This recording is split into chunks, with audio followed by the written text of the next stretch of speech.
الحمد للہ رب العالمین والصلاة والسلام علی نبینا محمد وعلی آلہ وصحبہ اجمعین، اما بعد۔ محترم سامعین، شیخ محمد بن عبد الوہاب رحمہ اللہ ایک متبحر عالم دین تھے اور اپنے وقت کے امام الدعوہ تھے۔ ان کی تالیف کتاب التوحید، مسائل توحید پر بہترین کتاب ہے۔ اس میں انہوں نے تمام مسائل پر مدلل بحث کی ہے۔ مکتب توحید الجالیات وسط برaidah کی طرف سے مجھے مکلف کیا گیا ہے کہ اس کتاب کا درس دوں، اس لیے اللہ رب العالمین کی توفیق سے یہ سلسلہ شروع کرتا ہوں، اور آج کا یہ درس اس سلسلے کی پہلی کڑی ہے۔ شیخ نے اس کتاب کا نام کتاب التوحید رکھا ہے۔ کتاب کا معنی ہے جمع کرنا اور اکٹھا کرنا۔ یہ کتاب توحید کے خصائص، اس کے حقوق اور اس کے مکملات کو اپنے اندر جمع کی ہوئی ہے، سموئے ہوئی ہے۔ اور توحید کا معنی ہے ایک بنانا اور ایک ماننا۔ اصطلاحاً توحید کہتے ہیں وہ افراد اللہ بالربوبیہ والالوہیہ والاسماء والصفات، اللہ رب العالمین کو اس کی ربوبیت، الوہیت اور اسماء اور صفات میں ایک ماننا۔ اس اعتبار سے توحید کی تین قسمیں ہوئی: توحید ربوبیت، توحید الوہیت، توحید اسماء و صفات۔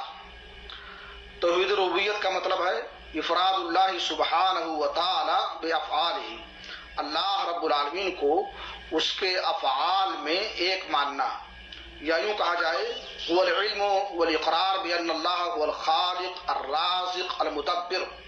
اس بات کا جاننا اور اقرار کرنا کہ اللہ رب العالمین تنہا ساری کائنات کا خالق ہے، وہی رازق ہے، وہی مدبر ہے۔ اللہ نے فرمایا اللہ خالق کل شیء، اللہ رب العالمین ہر چیز کا پیدا کرنے والا ہے۔ توحید کی دوسری قسم ہے توحید الوہیت و افراد اللہ بالعبادہ، اللہ رب العالمین کو عبادت میں خاص کرنا، ہر قسم کی عبادت صرف اور صرف اللہ رب العالمین کے لیے کرنا، اور اس کی عبادت میں کسی کو شریک نہیں ٹھہرانا۔ اور عبادت یہ عربی زبان کا لفظ ہے جو بہت ہی جامع ہے۔ امام ابن تیمیہ رحمہ اللہ فرماتے ہیں العبادت اسم جامع لکل ما یحبہ اللہ ویرضاہ من الاقوال والاعمال الظاہرۃ والباطنہ، کہ عبادت ایسا جامع لفظ ہے جو ہر اس کام یا بات یا عقیدہ کو کہتے ہیں جس سے اللہ رب العالمین راضی ہو اور خوش ہو، جس کو اللہ تعالیٰ پسند کرتا ہو۔ جیسے دعا ہے، نماز ہے، روزہ ہے، حج ہے، زکوٰۃ ہے، نذر و نیاز ہے، قسم ہے، قربانی ہے، خوف ہے، امید ہے، رغبت ہے، رہبت ہے، یہ ساری چیزیں عبادت کی قبیل سے ہیں اور اللہ کے ساتھ مخصوص ہیں۔ اس میں کسی دوسرے کو شریک کرنا یہ شرک ہے، اور شرک جب عبادت کے اندر در آتا ہے تو انسان کی عبادت اکارت و برباد ہو جاتی ہے، عند اللہ مقبول نہیں ہوتی ہے۔ اللہ رب العالمین نے فرمایا قل ان صلاتي ونسكي ومحياي ومماتي لله رب العالمین لا شریک لہ وبذلك امرت وانا اول المسلمین۔ اے نبی آپ کہہ دیجئے کہ میری نماز، میری قربانی، میری زندگی، میری موت سب اللہ رب العالمین کے لیے ہے۔ اس لیے عبادت کی ساری صورتیں، ساری قسمیں اللہ کے لیے ہونی چاہیے، اس میں کسی دوسرے کا کوئی حصہ نہیں ہونا چاہیے۔ توحید کی تیسری قسم ہے توحید اسماء و صفات، یعنی وہ اثبات ما اثبتہ اللہ لنفسہ من الاسماء والصفات، وہ تمام اسماء و صفات جو اللہ رب العالمین کے کتاب و سنت سے ثابت ہیں، ان کو اللہ رب العالمین کے لیے ثابت کرنا، نہ ان کی تمثیل بیان کرنا، نہ ان کی کیفیت بیان کرنا، نہ ان اسماء اور صفات سے اللہ رب العالمین کو معطل کرنا۔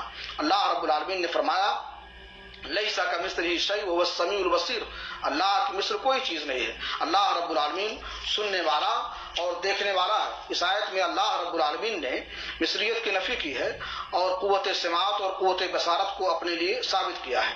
توحید کی تین قسمیں ہیں اور تینوں ایک دوسرے کی لازم و ملزوم ہیں۔ ان میں کسی ایک کا اعتراف کرنا اور اقرار کرنا اور دوسرے کا انکار کرنا، اس سے انسان صحیح معنوں میں موحد نہیں ہو سکتا ہے۔ اس لیے ہمیں سب کا اعتراف کرنا چاہیے اور سب کا اقرار کرنا چاہیے۔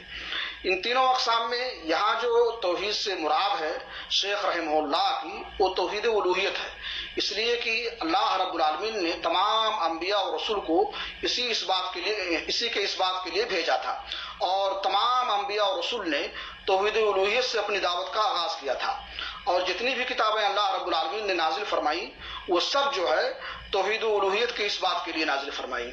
اور دیکھا بھی جائے اگر تو شرک اکثر جو واقع ہوا ہے وہ توحید الوہیت پہ واقع ہوا ہے، اس لیے یہ بہت اہم ہے، اور تمام انبیاء اور رسول اسی کی دعوت دیتے رہے اور شرک سے جو ہے اپنی امت کو اور اپنی قوم کو منع کرتے رہے اور روکتے رہے۔